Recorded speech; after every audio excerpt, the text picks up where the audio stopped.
Can you believe it? It's almost a decade since my last guest won Strictly. Well, since then, The Wanted's Mcguiness has been starring in so many musical hits. And now he's back on stage, touring the UK in the supernatural thriller 222, A Ghost Story. And he joins me now. And you follow in the footsteps of some fantastic casting. Yes. It's been a phenomenon, hasn't it, this show, Jay? Yeah, that's right. I mean, it started with Lorraine famously in the West End, nominated for an Olivier Award. Wow. So I think that set it off on a really good start. And then I watched it about 6 months ago with my manager, and we watched Jake Wood played my character. He's like a Cockney geezer type of thing. Of course. And I loved the show so much, and I'd never it was nothing to do with the production. And I said to my manager, please, please, I really want this one, please, I'd love that. I'd never done a play without singing or dancing or any of that. And by hook or by crook, Damien, the manager, got me in there. I'm really happy to be on the tour now. And you've done a month of it touring, haven't you? That's right. How's it being received? How are you finding it? Honestly, I can't say how well it's gone. Like, we've had really nice houses, like really, really good audiences. People are excited to see it because they've heard about it, but they don't know the twist and what's going on during it. And, I mean, just seeing all the various towns across the country, it's been lovely. Like, love the cast, great audiences. I can't really say a lot about the show because there's so many twists, but it scares people. People really laugh their hearts out. Didn't you go to see Cheryl in it as well, Cheryl Tweedy? That's right. Yeah, she was playing the mother who is convinced at 2:22 a ghost arrives in the house in the morning, and you know, she's absolutely tired from having a baby.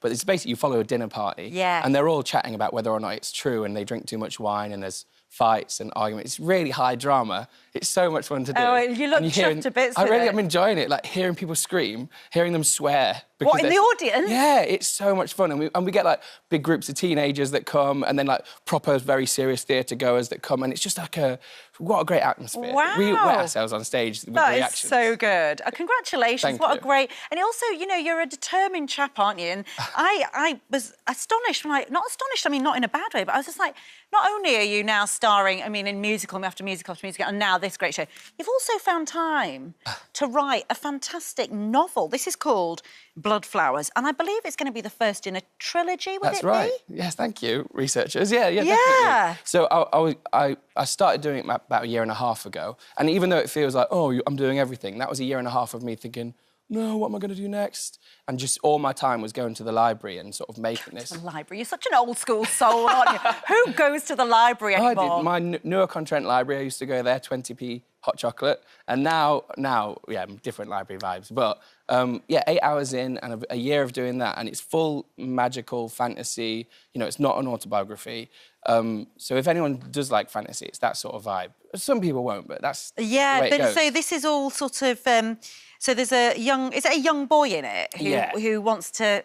magic is banned, but he tries to sort of go up the ranks and try to use his magic somehow. He's born sort of down in the slums we call Cobbleside, and he does dream of being up on Roofside, and he tries to get there with all the sort of traditional, conventional ways that he's meant to, and believes that witches and witchcraft is evil. And then over the course of him sort of getting a little bit higher in the ranks, he discovers maybe everything isn't as it seems. Brilliant. There's a few secrets in that town. You are a creative, aren't you? Just from morning to night, you just love it all, don't you? I think it's really fascinating. And in a way, did it use a different part of you that, you know, you didn't know really existed when you were in the band, for example? I mean, I was a big reader. Like, I always read fantasy. And what's funny is when I was a teenager, one of my characteristics was like, oh, he's always got his nose in a book. And I found that sort of shed away from me over time. And everyone was like, that random dude from The Wanted with curly hair. But now it's nice, like, my family are definitely really happy for me. They're like, of course you were going to write a book, because you always read them. Do you know what I mean? That's so brilliant. And, of course, look, I wanted to share a clip with you, which I know, because, obviously, everyone followed the journey with Tom and the sadness of what happened there. But, actually, I know being back in this studio is a place of joy for Wanted, isn't it? Yeah. And, actually, Lorraine was integral to one of your favourite moments with Tom, wasn't it? Let's just watch it. Listen, I'm so sorry, my top button popped with excitement. I noticed. That's directly in my field of vision too. I'm so sorry about that. And we'll just keep watching it. But, you know, Tom, when you look back at this, what do you remember? Well, I mean, it's funny, like, all those sort of things that you get told off for, like, boys, come on, like, pull it together, stop being idiots. Like, after everything that happened, they become so much more meaningful. And you're like, no, like, life is too short not to be silly and find the fun in stuff. And all that sort of stuff. Like, it does make me feel emotional, but I also feel really grateful that it happened. And you have a keyring, don't you, that I believe you take... Right, yeah. Do you take it everywhere with you and it's...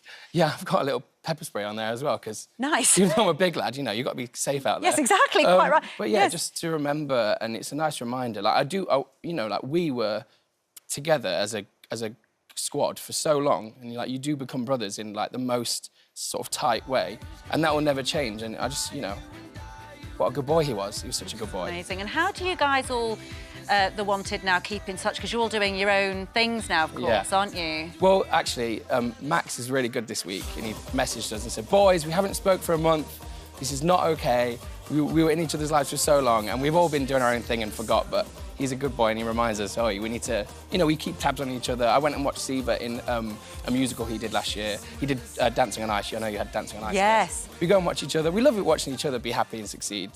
And, you know, it just, I don't know what to say about this. Yeah, and the thing is, even though you're doing your own thing, that bond is never broken, is it? No. It's never going to be broken, Yeah. particularly partly because of Tom, I imagine, that you have this shared experience, which is quite an unusual thing for a young group of lads to experience together, I guess. Yeah, and I do think that everything that happened sort of put a lot of stuff into perspective. Yeah. And any sort of like big Mardy arguments. Any like, ego just washes away, doesn't it? Yeah. Yeah. And I don't know what to say, you know what I mean? No, I understand. Yeah, it's moving. So tell me about your 222, a ghost story. Yes. Where else can people see you? So Because you're on till June, or something. Yeah, up till June. We're going all around the UK. We've no more Welsh dates, even though we had a great time in Wales.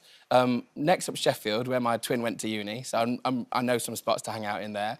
And then we've got the Scottish one in Aberdeen. We're pinging all over. All over until June. That's it. Jay, you're an absolute joy to be around. Thank you. And so humble, given what you've achieved. And so congratulations on everything. Thanks for having me. The book's out, you're on stage, you're as busy as you can be. Super stuff. Thanks, Jay.